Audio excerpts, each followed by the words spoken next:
Pakistan super league یو ډیر غټ ریکارډ جوړ کړی دی. پاکستان سپر لیگ حقل عام په میډیا باندې د لایو میچ دوران د فلسطین په حق کې دعا هم کړې ده او هغه ته په میچ کې ډونیشن هم کړی دی.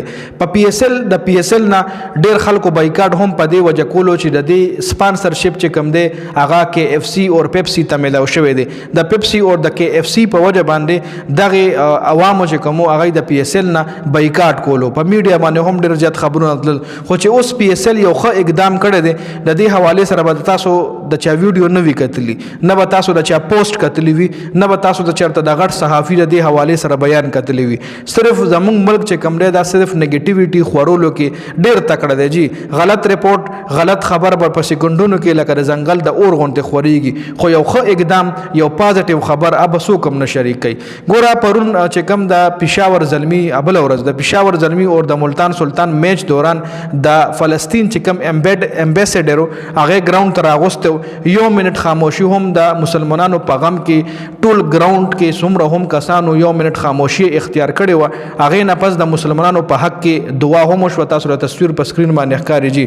دعا نه پس د پی ایس ایل منیجمنت دا اعلان هم وکړو چې په دغه میچ کې په سلوري زبان یعنی په باونډري په چوکا باندې به 10,000 روپۍ مسلمانانو ته ډونیټ کیږي او په چکا باندې به 20,000 روپۍ مسلمانانو ته ډونیټ کیږي. نو په دغه میچ کې یو ډیر غټ ډونیشن هم شوی. لکه دغه خبر چې کوم دی زه خپل حیران وم چې ما وی په دې باندې ډیر غټ خبرونه چلی، په دې باندې ډیر غټ بریکینګ نیوز راځي، په دې باندې به صحافیان، په دې باندې به یوټیوبرز، په دې باندې به سوشل میډیا اکټیویسټ یو ډیر ښه یو ډیر پازیټیو ریپورټینګ وکړي. خو افسوس خبره ده چې په هغه باندې ریپورټینګ ډیر کم خلکو کړو. زموږ پښتنو کې په هم داسې چا خاص ریپورټینګ نو کړي. خو بایکاټ چې کوم دی پکار دی، منم چې بایکاټ پکار دی چې کله دغه کمپنیانه پی سی بی سره معاهده کوي نو بیا پی سی بی خلاف مونږ لم پکار چې بایکاټ کو. خو که بیا چرته پی سی بی یو ښه اقدام کوي نو هغه مونږ له اپریشیټ کولم پکار دی.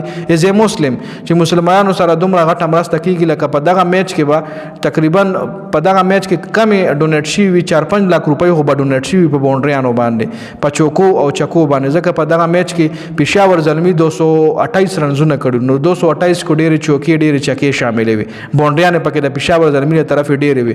ملتان سلطان ورپسې کم سکور کو چې ملتان سلطان هم ورپسې 200 رنزونه کړي وي، دا سکور ورجوخت کړي وي. نو زه باونډریانې به نورې هم سیوا شوي وي، پیسې به نورې هم د مسلمانانو دپاره ډونیشن به لږ زیات شوی و. خو نه هلته د خلک خوشحاله چې پېښور زلمي په ډېر غټ مارجن باندې میچ وګټلو. چونکې میچ ګټل پېښور زلمي یا ملتان سلطان خو میکسیمم باونډریانې چې راغلي وي نو د مسلمانانو فایده وه پکې، مسلمانانو ته به ډونیشن کېدو. نو د پی سی بی او د پی ایس ایل چې منیجمنټ چې کوم دا اقدام زه هم اپریشیټ کوم او دغه مسلمانان چې کوم دي چې په کومو باندې ظلم کیږي نو الله پاک ته د هغوی ملګري شي. تاسو الله هم دعا کوئ او موږ به الله هم دعا کوو. د ویډیو کتلو زیاته مننه. والسلام.